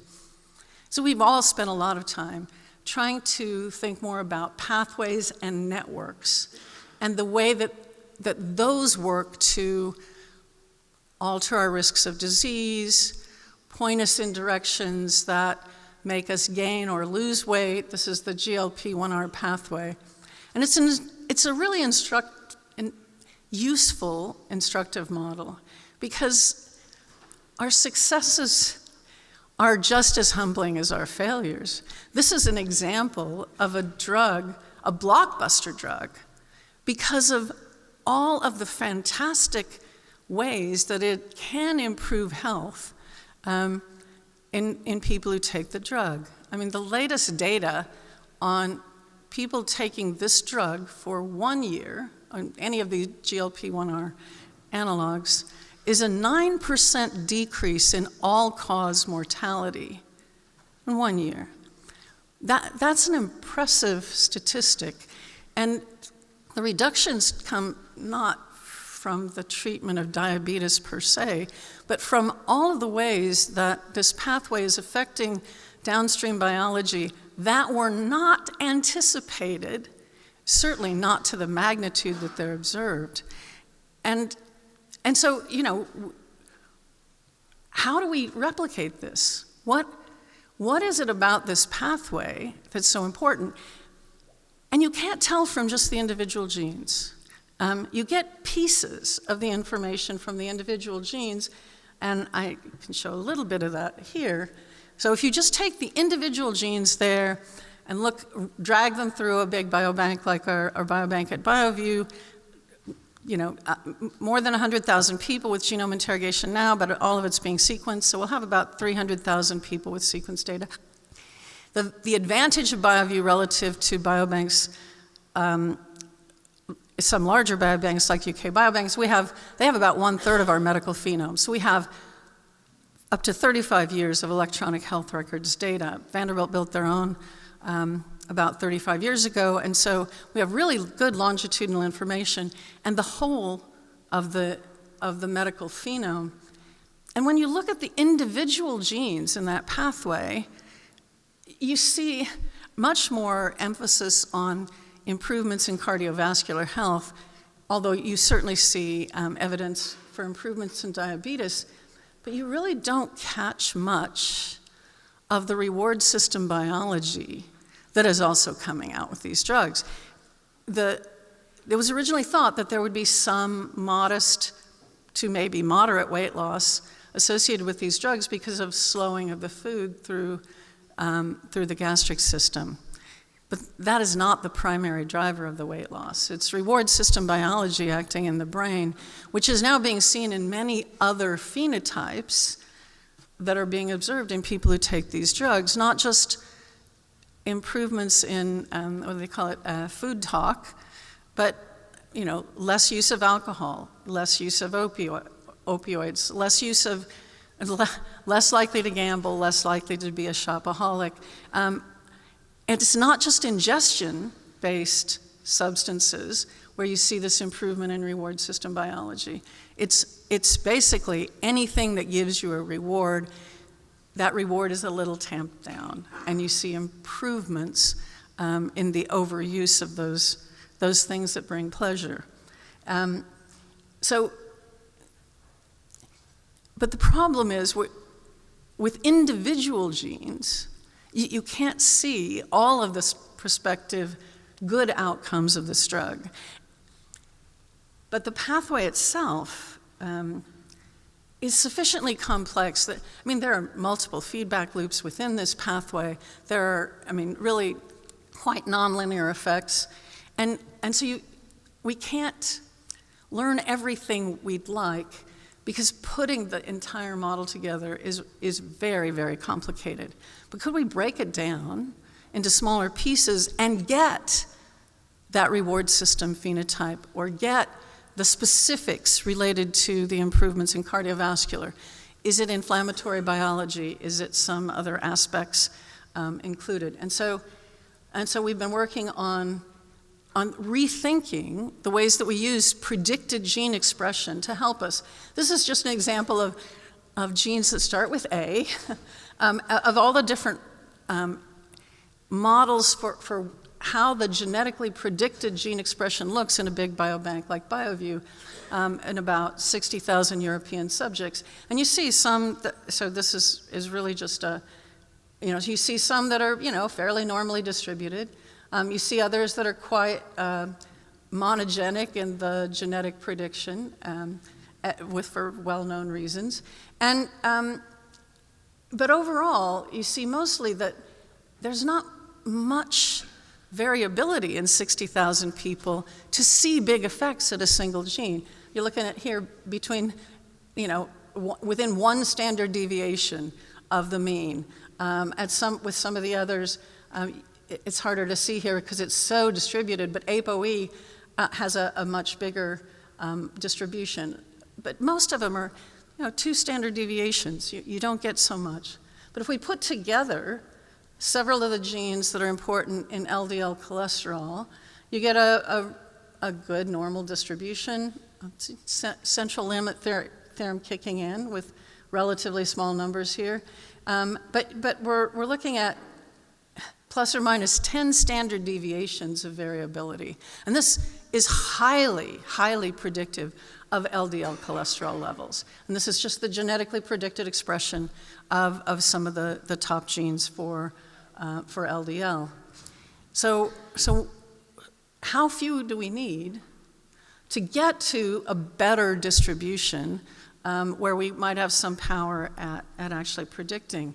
And so for completely other reasons, a colleague asked us to look at some things related to PDE5A and some potential outcomes. So this is PDE5A as the drug target for Viagra and Cialis and similar drugs, has a very simple regulatory model. Increased levels of BRAF, increased expression of MEK, ERK, increased expression of BRN2, which is an inhibitor of PDE5A. So this model, simple model, 1, 2, 3, 4 genes, with the 5th being our target, is a good place to start. So we looked at the distribution for all 5 genes. Now we've got 5 standard deviations of variability. And if we take any 3 of those genes, as long as PDE5A is one of them, we get similar distributions, not quite as much variability, but good variability. So, okay, we're going to look at 3 gene models, and the genetically predicted expression when we drag this sort of a model through BioView. These are only the phenome-wide significant associations, and you see some hints of cancer cancer of the lip, colon cancer of the rectum. So an interesting association to cancers of epithelial, but the strongest association is what you might expect in people whose genetically predicted expression along the whole pathway is like what you would get if you took the drug from birth. So, and somehow all my talks end up with something like this, where I have to present the data with not even a smirk, but just a sly wink. And I think I presented some data like this at the PSB before. But this is a great example of the way you can use small numbers of genes to get at the basic biology that we want to dissect out. And so the two messages to take home are, let's not just use the genetics, let's go after all of the biology that we know drives disease and human phenotypic traits. And we don't have to go after whole pathways. Let's start with small pieces that we know we can manipulate. So if we get the signs right, and the signs are the key, maybe we can learn biology a few genes at a time. And I just want to thank longtime colleagues and collaborators and my funders.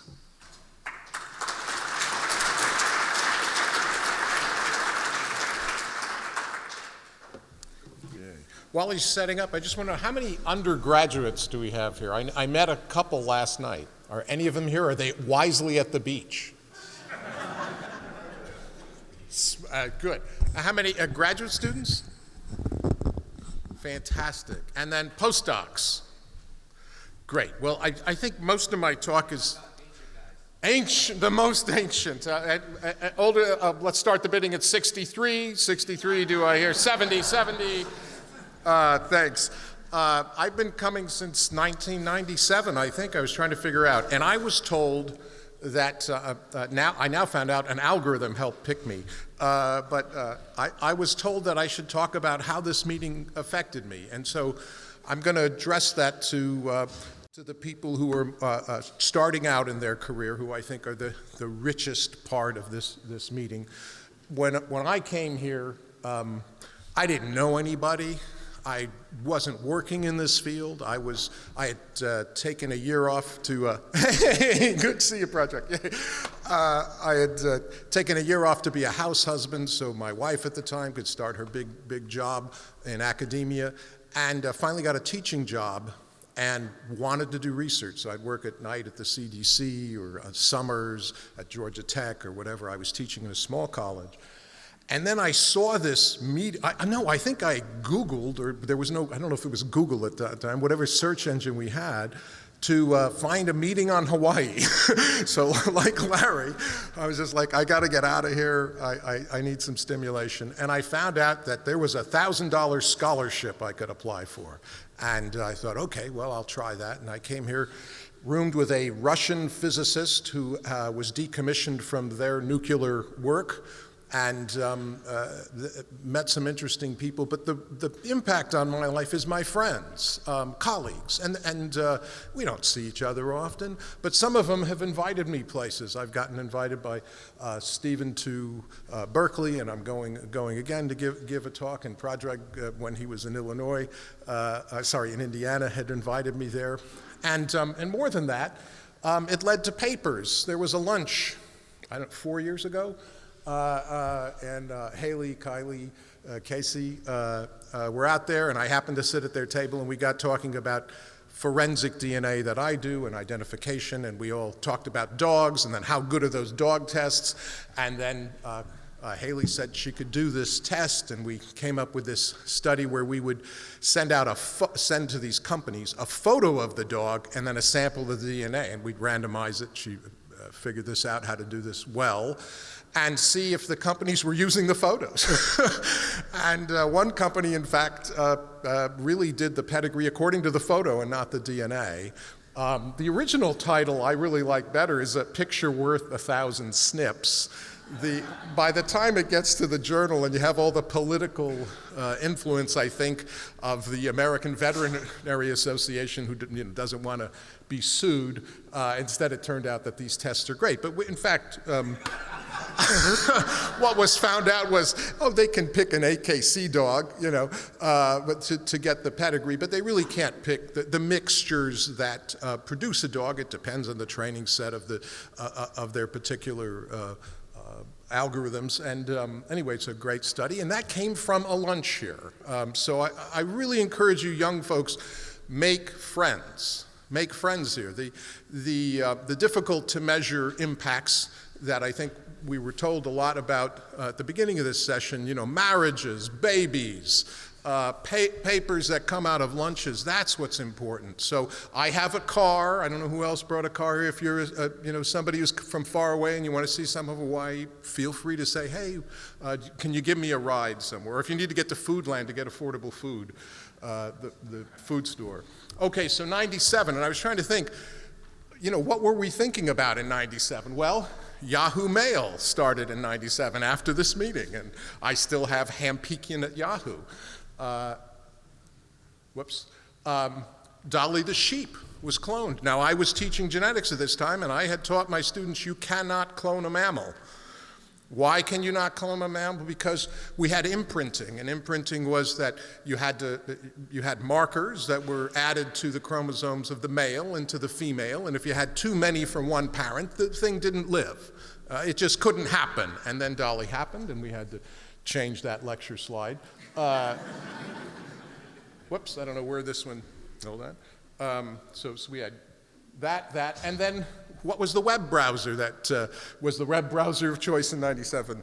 One that probably the young folks don't even know about. So I started to do some research in my little teaching lab. I was very discouraged from doing that. I also got a grant, and they didn't like that at the teaching institution, to get some molecular equipment in. And I sat in my office and thought, what can I study? My father, the physicist, was also an inveterate junk collector, and he taught me this brilliant lesson that I hope you can copy, and that is, there is something abundant and worthless today that will be rare and precious tomorrow, right? So if you collected the first Batman comic, and so I started looking for what is worthless, and I started studying junk DNA and sequences, but there were people I had to compete with at big institutions. I couldn't possibly keep up on my little terminal. And so I thought, what are they not looking for? They're not looking for what is not there.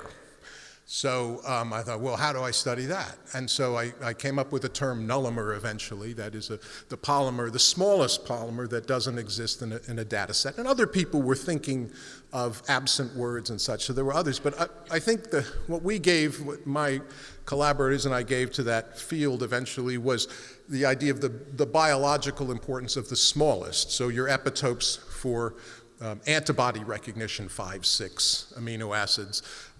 Nature has figured this out, that one approach to finding self and non-self, or novelty, as I like to think of it, is looking at the smallest absent sequences that suddenly become present. And so I finally got a computer scientist. Because of this meeting, I was able to talk computer with my colleagues. And Tim Anderson, when I moved to Boise State, really put together the study, and we identified these absent sequences, including what I call primes, which are the smallest sequences absent from all the biome. And from those, we eventually made drugs in my lab, protein drugs, that are based on these 5 amino acid sequences that were absent at the time from everything in the biome, thinking they might be forbidden and lethal, and in fact, they are lethal. Some of them, out of the 198 fivemers, we found a couple of good drug candidates, and this is the latest paper. I have recently retired from the university after 20 years, but my former postdoc, Nilüfer Ali, is continuing this work. And she's also brought us into more multi-omics work because of this meeting and my ability to now talk to these people. And we're looking at Parkinsonianism in astronauts, both, or in space-flown mice and astronauts. And this paper just was accepted, I think, just last week. So that one's coming out. And that, again, is mostly a kind of meta study, but also she's created her zero-gravity machine for mice in the lab. Okay, now to get to the other part. And again, I'm speaking mostly to the young people, but also people like me who are trying to reinvent themselves. I don't know if I'm going to join another institution. I now consult on criminal cases all over the country and sometimes overseas. But there was something important to me, and I talked to particularly a undergraduate last night from Dartmouth about, well, what's important to you? And to him it was to make studies available in his home language, in his home in Benin. And I was like, don't lose that. You know, get your expertise. If you're a student, if you're a postdoc, you're training. And if you got to know your demographic. I talked to a high school group recently. I said, know where you are in life. You know what you should be thinking about at this stage. And I said, so in order to turn it to me, I said, what do you think I should be thinking about? I was 61. I'm 61. And they're like, death. And I was like, curiously, I think a lot about that. You're right. You know, retirement, your health, but also keep alive that fire, if you have it, for something you're passionate about. You discovered something, some injustice or some beauty, some philosophy. And you can do that if you stay in this field. You can keep it alive. And for me, it was justice. And somehow I got into that field. A little bit complicated, but these are some of the people I've helped free, and it's always a giant team, and I'm not the great hero in this, but I get to work on these cases. Terry Tolley, who did 40 years wrongful conviction, and the tricky thing for him was we undid it. I did it with some DNA analysis for one case, but then I found out there were 3 other convictions. And so we worked with new prosecutors and were able to undo a couple of them. They let them out, and we're still working on a couple others. Gilbert Poole did 32 years. Again, a DNA analysis I had a small part in that got him out. Stephen Pina, Massachusetts, case I did with the New England Innocence Project. He's out. He's still got an ankle bracelet. He can't swim. He's a little upset about that. But he's waiting for his other trial. So how does all this happen, and what does it have to do with PSB? Well, in 1997, you know, here I am teaching at this college. I think I'd made tenure and was a professor there now.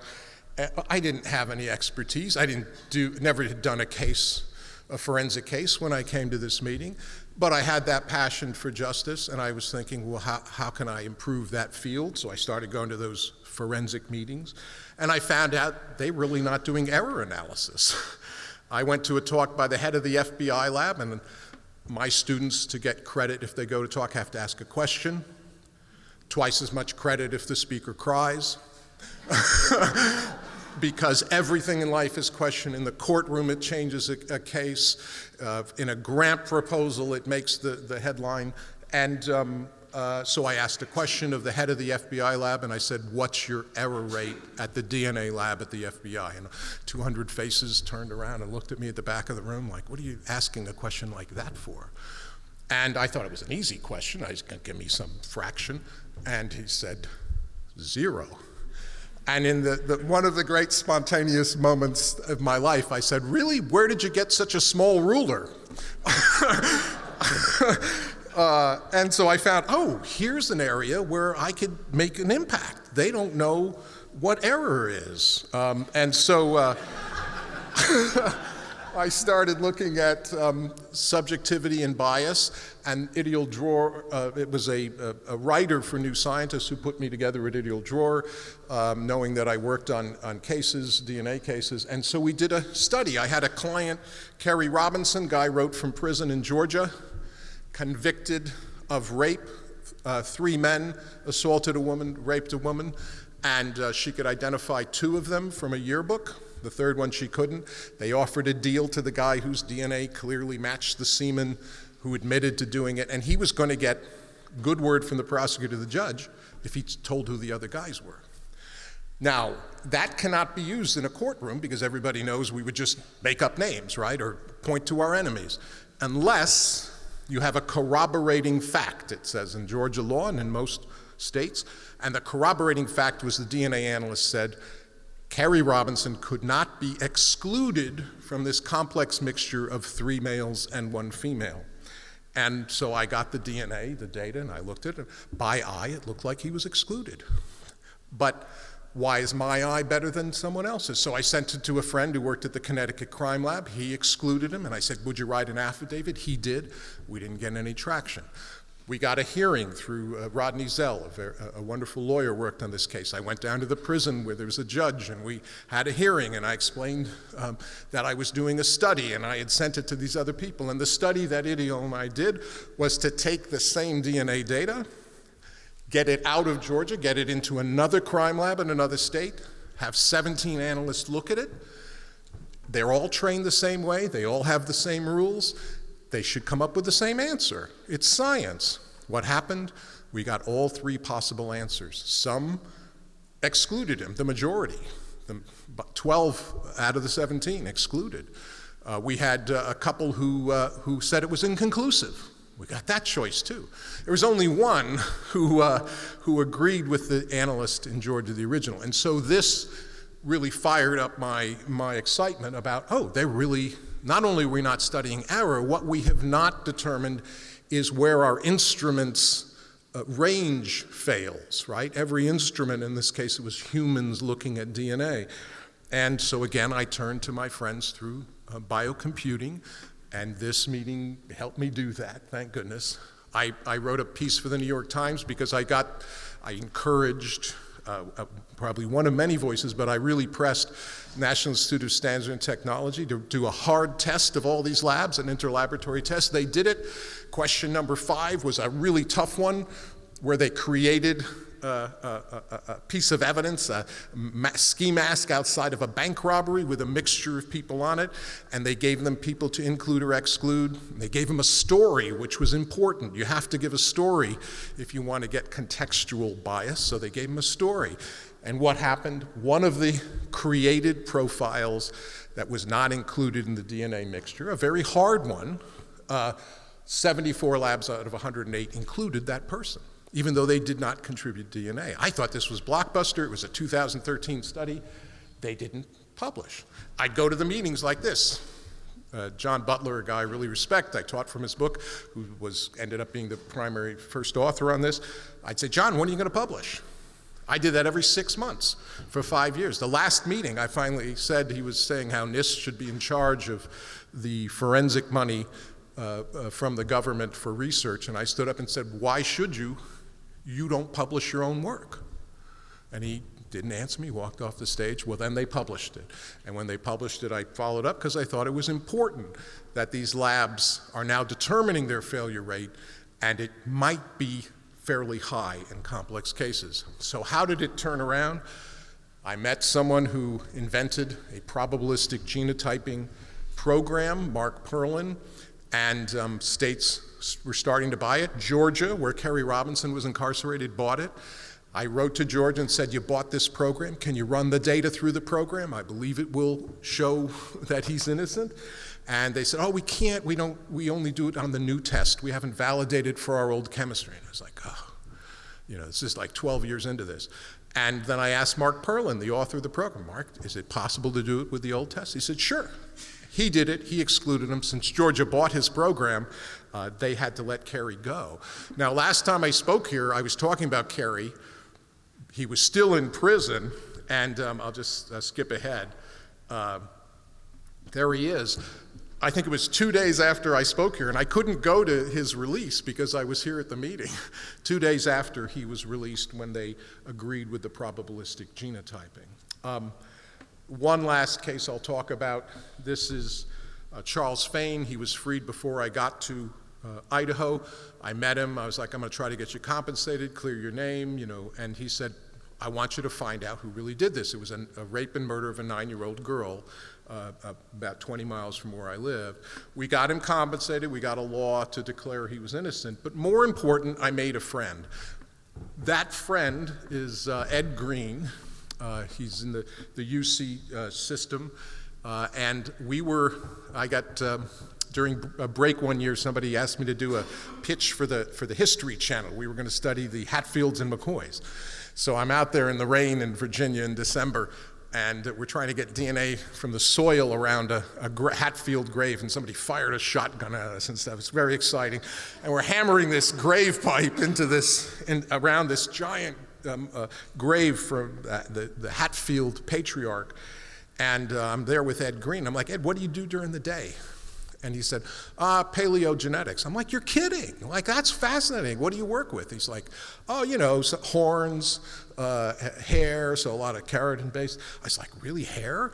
And I said, I got this case, a piece of pubic hair left on a 9-year-old girl who was raped and murdered. We excluded him by mitochondria. I've tested a bunch of alternate suspects. Nobody matches the mitochondria. Could you get SNP data from a tiny piece of hair that was collected 40 years ago? He said, yeah, I think so. And lo and behold, he was able to do it. There's Ed. He formed a company called Astrea that's now solved dozens and dozens of cases by doing SNP data. And the reason why these single nucleotide polymorphisms are good is because you can go to genealogy databases. So when there's no match to the criminal database, like we had in the murder and rape of this young girl, you could find a last name. And so we were able to do that. And just this summer, I went to the trial, and Charles Fain was there for the jury announcement. I had to hit the road, and Charles, who had spent 20 years on death row for this, and had met with the family of the little girl, and had been 4 days from execution at one point, was there for the verdict. He called me up. I was on the road on another case, and he said, they found him guilty. And Charles was very happy. There's Charles. We got him compensated. I think we got a few $100,000 or $1 million. And he went out and bought a used truck, so there he is. These are some of the people who worked on it. My partner, Janet Lane, who just got her PhD finished after being a biologist for many years, decided computer science is the way to be a better biologist. And she's supposed to be here. Some of you know her, and she's the smarter half of us. But anyway, thank you very much. It's a great honor to be here, and I would like to make some friends. And I have a car.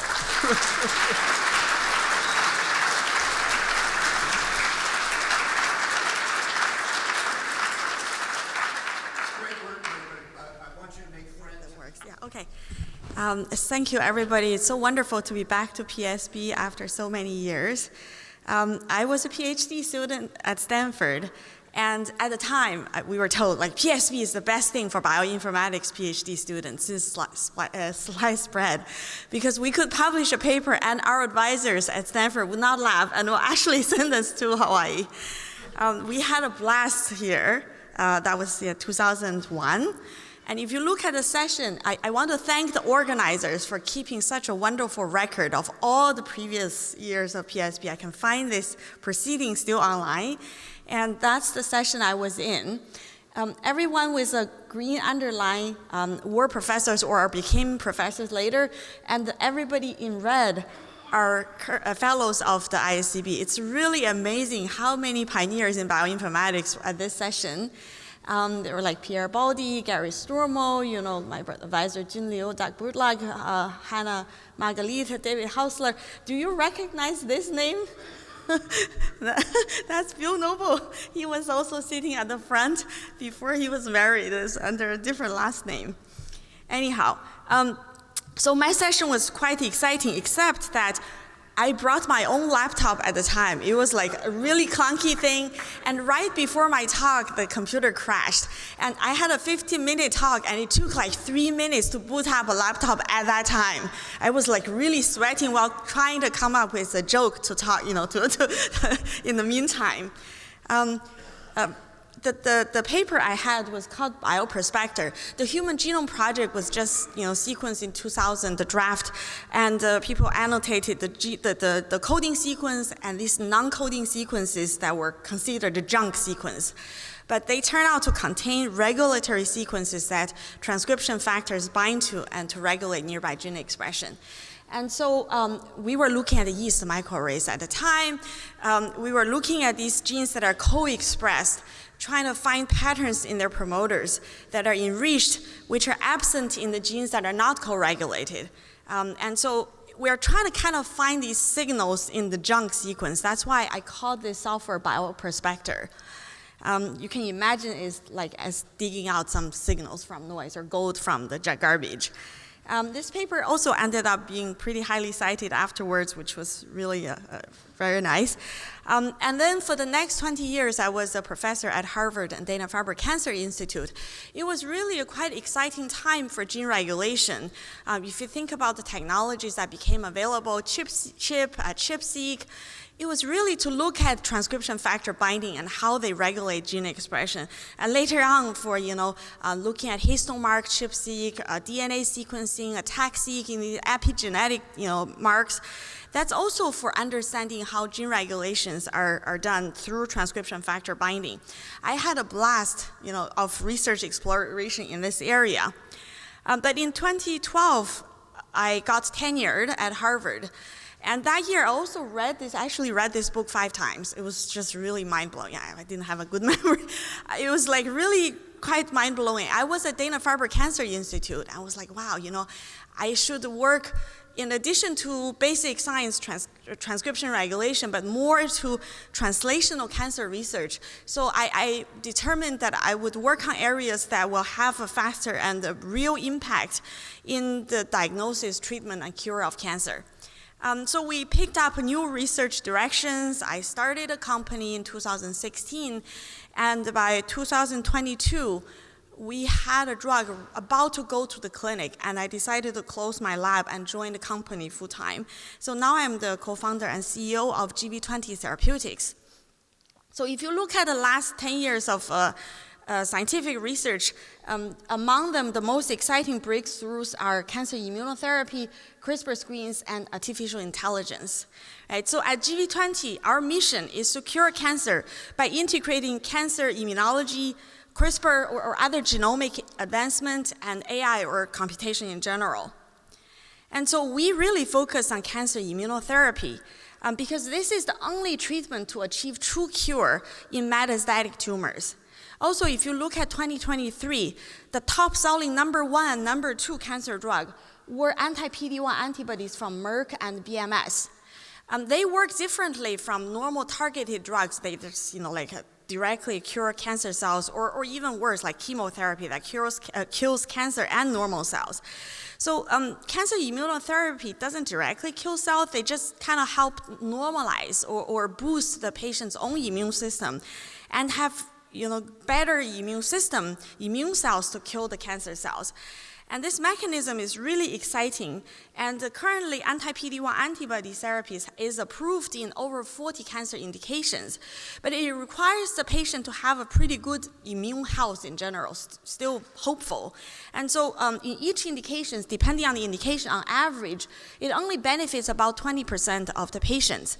And these 2 patents are set to expire in 2028. Which means that 80% of the patients really still are looking for better treatments to cure their cancers, or at least get benefits from the treatment. And if we look at conventional R&D process of a drug like anti-PD-1, is from target to function to drug. So biologists need to know, okay, there is a gene called PD-1, and its interaction with PD-L1 is inducing T cells to become too tired. That's when you develop an antibody to block this interaction to maintain the T cell activity and kill the cancer cells. And so from the research to the antibody discovery to the clinical development is a very long and expensive process. But do you know that actually cancer patients already make anti-tumor antibodies such as anti-PD-1 already in their own immune system? They are trying. So millions of years of evolution, our human immune system, we can recognize targets and optimize antibodies against them. Then they actually are making this in the tumors already. But you wonder, if that's the case, why do we still have tumors? In order to win a war, you need an army of good soldiers, not just a few good soldiers. What we found is one major reason is because they just don't have enough of these good antibodies in tumors. And so we said, if that is the case, we can harness this antibody sequences in patients and potentially develop them into cancer drugs. And the way we actually harness these antibodies from patients are also from computational approaches. Nowadays, the cost of doing a tumor RNA sequencing is dirt cheap. We can do one for a couple $100. Within that piece of tumor, there are B cells infiltrating the tumor, and they are making the RNA that eventually produce the antibody, translating to the antibody, except that the VDJ recombination makes the sequence unmappable to the reference genome, because we have 2 copies of each chromosome, but we can make billions of different antibodies. It is through this VDJ recombination that creates the diversity, but the end result is that this sequence is no longer mappable to the reference germline genome. And so in the very first step of RNA-seq analysis, they are thrown out as unmappable garbage. But if you look at antibody sequence, they are this Y shape. The top part is very variable, but the bottom part actually has some sequence patterns in there. So we take all of these unmappable sequence, translate them into all 6 frames to see whether they contain the antibody potential patterns, to figure out which ones actually might come from this antibody. And through sequence overlap, we can de novo assemble these antibody sequences. So from each existing tumor RNA sequencing, we can usually assemble a few thousand antibodies directly from the RNA-seq, especially from this unmappable garbage.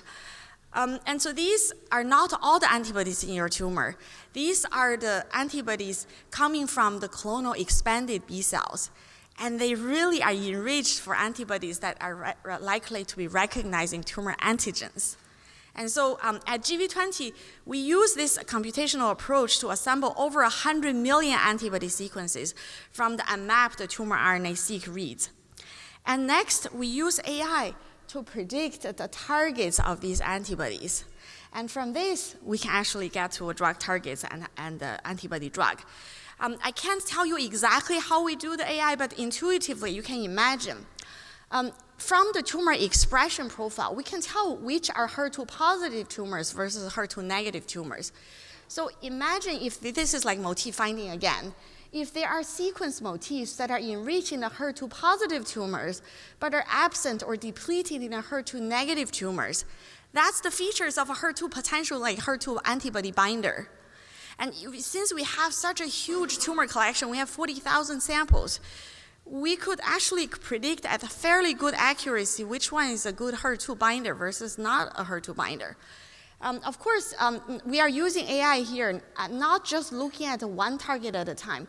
We're looking at every gene in the human genome and all the mutations that are recurrently appearing in the tumor. And basically trying to probabilistically assign each antibody to the potential target. We are not requiring this sequence to be repeatedly appeared in all the full antibody sequence to repeatedly appear in patients, because the AI automatically figure out that motif or this paratope sequence that's important for binding to the target.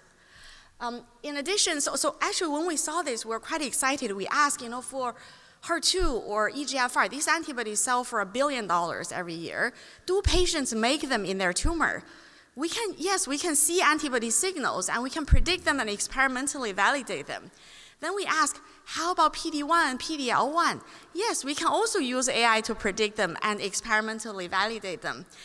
And then we ask, how about CD47 and Siglec-15? In the last couple years, they failed in the clinical trials. Interestingly, we don't see patient signal, like antibody signals against this target. And so this gave us some insights. Maybe we can use the antibody signal to help us rank all the targets by whether they are cancer relevant. And once we have this ranking, we also know the corresponding antibody that patient directly make. So we have the target and the drug at the same time. That's really the technology at GV20. And so with that, we said, okay, if that is the case, can we predict something new that nobody knows? We really focused on this immunoglobulin superfamily because this is a family known to mediate cell-cell interactions. And currently, all the immunotherapy drugs targets belong to the IGSF family. And we found this target, IGSF8, many patients make a little bit of antibody against this gene. And our company was also based on CRISPR screen technology. We were among the earliest to use CRISPR screens for cancer and cancer immunotherapy or immuno-oncology studies. And we in-house did a lot of CRISPR screens as well. And we found this IGSF8 gene normally does not influence cancer cell growth unless the cancer cell is under immune pressure. And so we said, oh, this might be an immune-related gene. And at the time, there were less than 10 papers ever published on this gene, little known function. And we just said, why don't we use AI to predict the antibody that patient already made and try this on cancer patients? Tried it on mouse. So there are mouse tumor models. We didn't understand the function at all, but we just used this antibody. This IGSF8 is conserved between human and mouse, and the antibody can bind to the mouse IGSF8 as well. And we let the tumor initially grow out, and then we just give it either control or anti-PD-1 or anti-IGSF8, or we combine these two together by halving the dose of each to do this combo. And we were really excited to see that in actually many different mouse models that this antibody has single agent efficacy, very often better than anti-PD-1, and that combo worked even better. And it was with this we said, oh, we need to figure out its mechanism. So you can see here, we are doing this in a different way as a normal drug discovery. We already found the drug that works, and we had no idea what the function was. There was so little known about the gene. It took us 4 more years to figure out the mechanism, which we published in Cell earlier last year. Basically, in order for PD-1, PD-L1 to work, the cancer cell needs to present its mutation. It's like bringing an ID to the T-cell police to examine. And the T-cell police can say, well, you have mutations like garbled character on the ID, and it will kill the cancer cell. But many cancer cells, actually 2/3 of the cancer cell is known to have some defects. They say, oh, sorry, I forgot my ID. And T-cell police is like, okay, that's not my business. But we have an NK cell police. They say, if anybody do not bring an ID, that's a bad guy. I should kill them because that indicates a viral infection. The question is, why don't they kill? It turns out they would overexpress this IGSF8 gene, which will suppress NK cells. And now we can have an antibody to block this, to activate NK cell for killing. After we published this drug went to the clinic, we found that it also interacts with dendritic cells. This is like a magnifying glass, allowing both T cells and NK cells to work better. And this antibody can also stimulate, dendritic cell antigen presentation. And so basically, we have this antibody that can, block these two interactions to make both innate immunity and indirectly make the adaptive immunity work better. And by the time this paper was published, we already saw the first efficacy in clinical trial. We are writing the second paper on the dendritic cell angle that's to be submitted later, this year. And the trial went to the clinic in 2023. And we have already finished a monotherapy dose escalation. This drug is really safe, well tolerated. And in monotherapy, we dosed many patients, and the very first melanoma patient was already a partial responder. Currently, all the immunotherapy initial signal was seen in melanoma. And so we also separated the patients who benefited initially from PD-1 versus those patients that had the primary resistance or refractory to PD-1. And these 9 were the metastatic melanoma patients that are primary refractory to anti-PD-1. And out of the 9, we have 3 partial responders that had tumor shrank by over 30%, 3 that still shrank but less than 30%, and this patient who were on 7 prior line of treatment came in on wheelchair, and after our drug treatment was walking again. I can show you some examples of this. This is a big tumor from 70 millimeter to, 36 millimeter. This is a patient with liver metastasis. You can see all these dark circles. These are liver metastases, and after treatment becoming smaller. And this third patient, in the first 7 months, this patient very quickly progressed through 5 lines of treatment. And the PI called it tumor had explosive growth. And then once on our drug, initially was growing and then tapering down and then start to shrink. And the 24 millimeter liver metastasis completely disappeared. The patient is already on the drug for 10 months now and still responding. And so you were like, oh, 3 partial responses, that's so exciting. Let's look at the other immunotherapy. This is CTLA-4 is the first approved immune checkpoint. In phase 1, 37 patient, monotherapy response was only 5.4. LAG-3, the most recently approved PD-1, in monotherapy, monotherapy has no reported efficacy. Combo with PD-1 was 11%.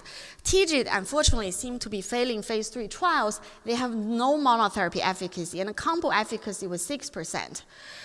Whereas our drug, in phase 1, we dosed 38 patients so that we can evaluate, and we have overall 7.9 overall, out of 37 patients.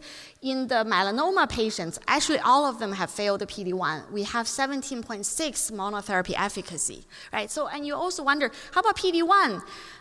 We actually have pretty similar overall response with the BMS PD-1.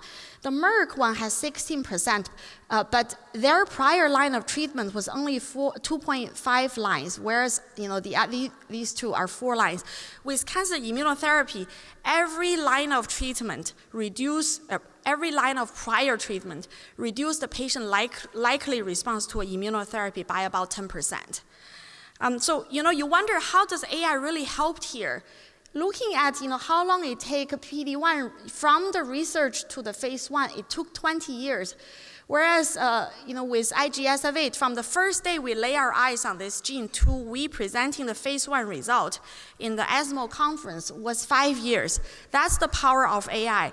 This drug is the first AI-designed antibody against an AI-predicted novel target in the clinic. We're not only using computation to help us find the target and find the drug, we're also using computation to really help us understand how the clinical trial is doing.